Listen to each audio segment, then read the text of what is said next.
ওং মা।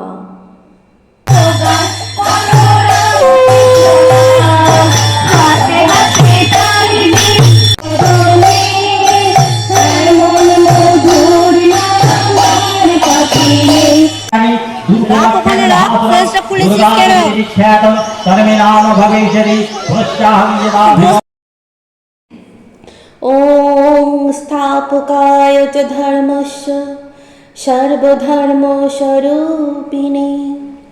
অবতার বরিষ্ঠায় রামকৃষ্ণায় তে নমঃ। শ্রী শ্রী রামকৃষ্ণ পরমহংসদেবের 189তম জন্মদিবস পালনের উপলক্ষে মসিনান শ্রীরামকৃষ্ণ আশ্রম প্রাঙ্গণে আমরা সকলে উপস্থিত হয়েছিলাম।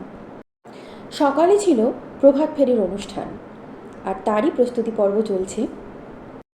গোটা পৃথিবী শ্রীরামকৃষ্ণ পরমহংসদেবকে মনে রেখেছে ঊনবিংশ শতাব্দীর এক ভারতীয় যোগ সাধক, ধর্মগুরু ও দার্শনিক হিসেবে। ঠাকুর শ্রী শ্রী রামকৃষ্ণ পরমহংসদেবের জীবন ও বাণী যেন এক অমৃত সাগর, যার কুল কিনারা মেলা ভার।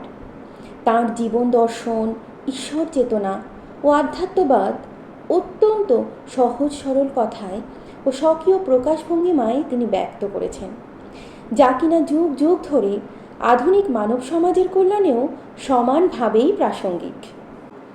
সারদা দেবী ছিলেন ঠাকুর রামকৃষ্ণ পরমহংসদেবের সাধন সঙ্গিনী ও ধর্মপত্নী। আমরা তাকে শ্রী শ্রী মা বলে ডাকি।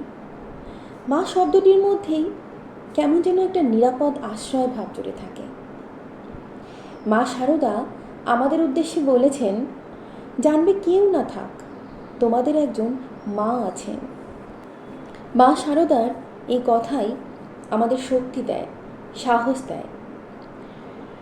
আমাদের আশ্রমে প্রভাত ফেরির প্রস্তুতি পর্ব একদম শেষের দিকে।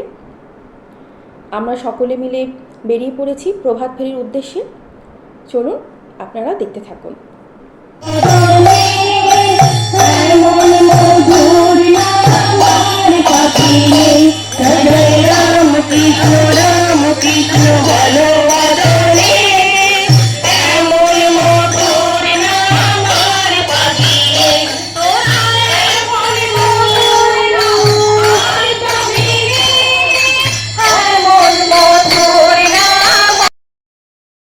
আমাদের গ্রামের পারিপার্শ্বিক মানুষজনকে আধ্যাত্মিকতায় উদ্বুদ্ধ করার জন্যই আমাদের এই প্রভাত ফেরির আয়োজন করা হয়েছিল।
ঠাকুর রামকৃষ্ণ পরমহংসদেব আমাদের উদ্দেশ্যে বলেছিলেন, তুমি জীবনে যে কাজই করো না কেন, নিজের মনকে সর্বদা ঈশ্বরের প্রতি সমর্পিত রেখো, তাহলে মনের মধ্যে শান্তি পাবে, সাহস পাবে। আমাদের মসিনান শ্রী রামকৃষ্ণ আশ্রমটি শ্রী শ্রী যোগেশ্বরী রামকৃষ্ণ মঠ, ভট্টনগর, হাওড়ার একটি শাখা। ছোট ছোট শিশুদের উৎসাহিত করার উদ্দেশ্যে একটি অঙ্কন প্রতিযোগিতারও আয়োজন করা হয়েছিল। প্রভাত ফেরির শেষ অংশটুকু আমি দেখাতে পারলাম না, কারণ ধর্মসভাটি উপস্থাপনা করার দায়িত্ব আমার উপর ছিল। তাই মাঝপথ থেকেই আমাকে ফিরে আসতে হয়েছিল প্রস্তুতি নেওয়ার জন্য। এর জন্য আমি ভীষণভাবে দুঃখিত। অনুষ্ঠানের পরবর্তী অংশটি পরবর্তী পর্বে থাকবে।